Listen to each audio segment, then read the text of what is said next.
Public space అనేది పూర్తిగా హరించుకుపోయి అంతా కూడా ప్రైవేట్ స్పేస్, కార్పొరేట్ స్పేస్, ప్రతి దాన్ని కూడా మానిటైజ్ చేస్తుంది తప్ప హ్యూమనైజేషన్ దృశ్యమైపోతున్నటువంటి సమయంలో వీటి ద్వారా ఒకవైపున ఉద్యమాలు, ఇంకోవైపున సిద్ధాంతపరమైనటువంటి చైతన్యము, మూడవది మనుషులను ఒక నిబద్ధత కోసం నిలబెట్టి నడిపించడం అనేటటువంటి ఏ అంశాలైతే మరుగున పడిపోయారు వాటిని మళ్ళీ నిలబెట్టే ఒక ప్రక్రియ అక్కడ జరుగుతుంది.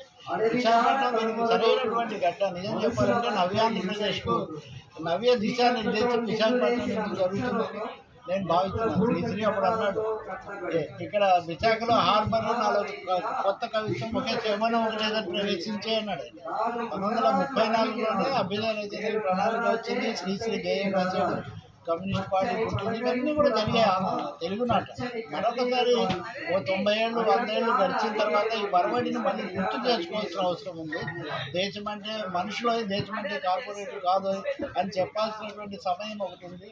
విశాఖ ఉక్కు ఆంధ్రులకు అని మళ్ళీ నినదించాల్సినటువంటి అవసరం ఒకటి ఉంది. సొంత లాభం కొంత మానుకోవటం కాదు, అసలు శాంతం మీరే తీసుకోండి అనే ప్రక్రియను ఆపాల్సినటువంటి అవసరం ఉంది. ఖచ్చితంగా అటువంటి ఒక సందేశం ఈ మహాసభ నుంచి వస్తుంది. జాతీయ స్థాయిలో చూస్తే కూడా భావ ప్రకటన స్వేచ్ఛ అనేది ప్రశ్నార్థకం అయిపోతుంది. మమ్మల్ని పొగిడినంత వరకే మీడియా స్వేచ్ఛ తప్ప మమ్మల్ని కాస్త కూడా విమర్శించకూడదు. మీడియా, సోషల్ మీడియా, కవిత, నాటకం, సినిమా, అసలు సినిమాలు విడుదల కాకముందే వాటి మీద దాడి జరుగుతుంది. సమాజంలో సగ భాగంగా ఉన్నటువంటి మహిళల మీద అంత దారుణమైనటువంటి భాషలో అందరూ విమర్శించిన తర్వాత అయినా చక్కదిద్దుకోకపోగా పత్రికలు సంపాదకీయాలు రాసిన, ప్రధానమైనటువంటి రాజకీయ పక్షాలు సంస్థలు చెప్పినా మేము మాట్లాడిందే సరైందంటే మనుషుల పట్ల గౌరవం తగ్గిపోయి ఒక మనోవాదము, మార్కెట్ వాదము రాజ్యం వెళ్తున్నటువంటి డౌట్ అడగచ్చు. మీరు ఎవరు? I don't want to reveal myself. కాబట్టి మనువాదము, మార్కెట్ వాదము ఈ రెండింటి మధ్యలో మనుషులు నలిగిపోతున్నటువంటి సమయంలో మానవతా సందేశం ఇచ్చి మరొకసారి పునరంకితం కావాలి ఒక జాతీయ స్ఫూర్తికి, దేశభక్తికి అని చెప్పడం. దేశభక్తి వేరు, ద్వేషభక్తి వేరు. దేశము ద్వేషంతో దేశం నిలబడదు. మేక్ లవ్ నాట్ వార్ అని వివేకానందుడు లాంటి వాళ్ళు చెప్పారు. కాబట్టి భిన్న మతాలు, భిన్న సంస్కృతులు వీటన్నిటికీ నిలయమైనటువంటి దేశంలో వీటన్నిటికీ కూడా చోటు కల్పించడం, చట్టపట్టాలు పట్టుకొని దేశస్తులందరూ నడవలన్న గురజాడ సందేశంతో మటుకే మనం ముందుకెళ్తాం. సో గురజాడ, శ్రీశ్రీ అడుగుజాడ, కార్మిక వర్గపు వాడ కలగలిసినటువంటి ఒక విలక్షణ సందర్భంగా దీన్ని నేను అభినందిస్తూ ఉన్నాను.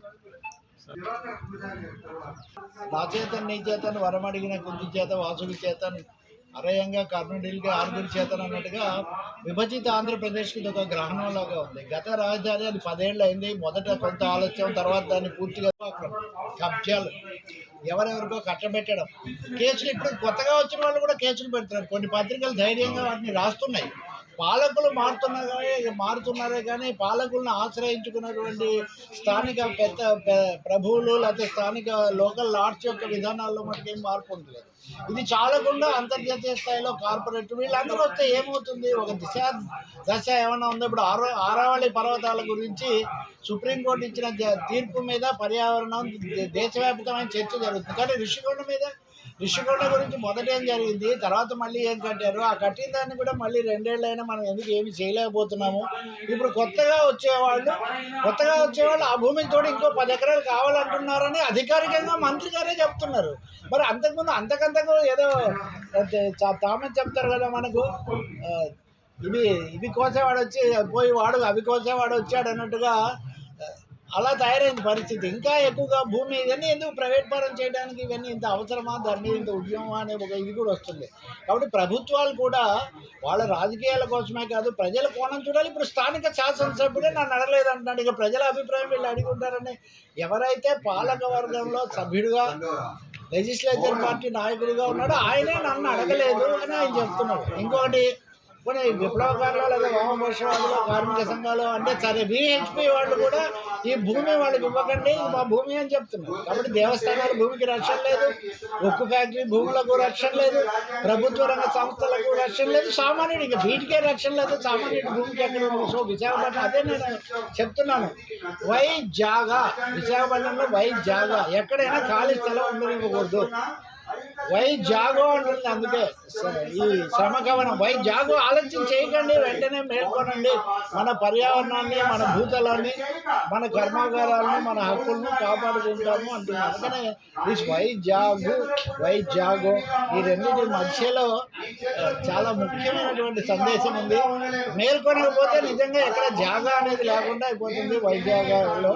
ఇది చాలా కీలకమైన సందేశం. ఈ పర్యావరణం దీంతో ముడిపడింది. సముద్రాన్ని కూడా మింగగలిగినటువంటి రాజకీయ ప్రబుద్ధులు మన దగ్గర ఉన్నారు కాబట్టి మేల్కొంటారు అని నేను ఆశిస్తున్నాను. హక్కుల కోసం పోరాటం ఇక్కడేం కొత్త కాదు. విశాఖపట్నం ఆక్రమణ ఇంతకాలం ఆపారంటే అదేం చిన్న విషయం కాదు. కాబట్టి భవిష్యత్తులో ఈ పోరాటాలు కూడా కొనసాగుతాయి. దానికి ప్రజలు కూడా పూర్తి మద్దతు తెలుపుతున్నారు. ఏదైనా విశాఖ ఉక్కు అన్నది ఆంధ్రప్రదేశ్లో పర్యాయ పదం మరొకసారి, అందులో సందేహమే లేదు.